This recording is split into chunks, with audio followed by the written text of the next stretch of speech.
തീവണ്ടി ഗർഭം കലക്കുമോ? എന്ത് തീവണ്ടി ഗർഭം കലക്കുമെന്നോ? ഇതാരെ ഈ പൊട്ടച്ചോദ്യം ചോദിക്കണേ? എന്നാൽ പൊട്ടച്ചോദ്യമല്ല.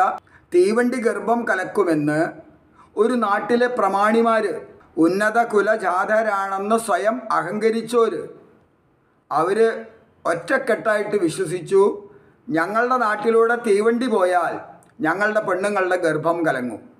അവരാ റെയിൽവേ പാത പണിയുന്നതിനെതിരെ ശക്തമായി രംഗത്ത് വന്നു. പറഞ്ഞു വരുന്നത് ഷൊർണൂർ കൊച്ചിൻ റെയിൽവേയെക്കുറിച്ചാണ്. ദീർഘവീക്ഷണമുള്ള കൊച്ചി രാജാവ് രാമവർമ്മ രാജാവ്, അദ്ദേഹമാണ് ഷൊർണൂർ കൊച്ചിൻ റെയിൽവേയുടെ ശില്പി. അപ്പോൾ അദ്ദേഹത്തിൻ്റെ കൂടെ അംഗീകാരത്തോടെ ആദ്യ രൂപരേഖ കൊടുങ്ങല്ലൂർ തീർത്ഥാടന കേന്ദ്രവും ആറാട്ടുപുഴ പൂരം നഗരിയുമൊക്കെ ഉൾപ്പെടുന്നതായിരുന്നു. എന്നാൽ ഇരിങ്ങാലക്കുടയിലെ ഈ പ്രമാണിമാർ, ഇരിങ്ങാലക്കുടയിൽ അന്ന് എല്ലാ വിഭാഗത്തിലും പ്രമാണിമാരുണ്ട്.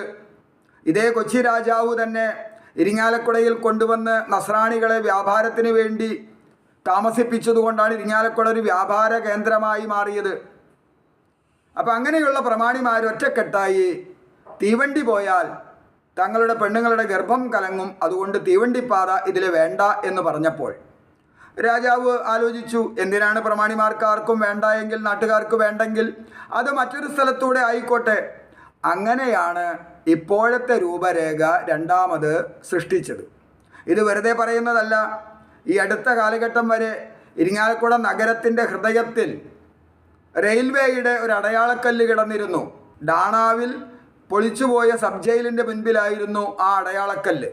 ഇരിങ്ങാലക്കുട നഗരമധ്യത്തിൽ വരേണ്ട റെയിൽവേ സ്റ്റേഷൻ 10 കിലോമീറ്റർ അപ്പുറത്ത് കല്ലേറ്റുംകരയിലായതിനും രാജാവിനൊരു വ്യക്തി താല്പര്യമുണ്ടായിരുന്നു.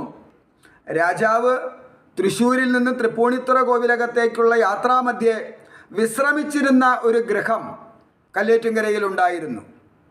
ചരിത്രമൊക്കെ നന്നായിട്ടറിയാമായിരുന്ന കണ്ടൻ മാസ്റ്റർ അതിനെക്കുറിച്ച് പറഞ്ഞത് പള്ളിപ്പാ മഠം എന്നാണ് ആ വീടിൻ്റെ പേരെന്നാണ്. പള്ളിപ്പാ മഠം എന്ന് പറഞ്ഞാൽ രാജാവിൻ്റെ ഉറക്കം നമ്മുടെ ഉറക്കം പോലെയല്ല, പള്ളിയുറക്കമാണ്. പള്ളിയുറക്കത്തിന് പാവിരിച്ച് കിടന്ന ഗൃഹമാണ് പള്ളിപ്പാ മഠമായി മാറിയത് എന്ന് കണ്ടൻ മാസ്റ്റർ പറഞ്ഞു കേട്ടിട്ടുണ്ട്. എന്തായാലും അദ്ദേഹം വിശ്രമിച്ചിരുന്നത് ഈ കല്ലേറ്റുംകരയിലായിരുന്നു. എന്നാൽ പിന്നെ റെയിൽവേ സ്റ്റേഷൻ അവിടെ ആയിക്കോട്ടെ എന്ന് കൊച്ചി രാജാവ് തീരുമാനിക്കുന്നു. അങ്ങനെയാണ് ഇന്ന് കല്ലേറ്റുംകരയിൽ കാണുന്ന ഇരിങ്ങാലക്കുട റെയിൽവേ സ്റ്റേഷൻ ഉണ്ടായത്. അപ്പോൾ പ്രിയമുള്ളവരെ, സ്വന്തം പെണ്ണുങ്ങളുടെ ഗർഭം കലങ്ങിപ്പോകും എന്ന് പ്രമാണിമാർ കരുതിയതുകൊണ്ടാണ് കല്ലേറ്റുംകര ഗ്രാമത്തിന് സ്വന്തമായിട്ട് ഒരു റെയിൽവേ സ്റ്റേഷൻ കിട്ടിയത്.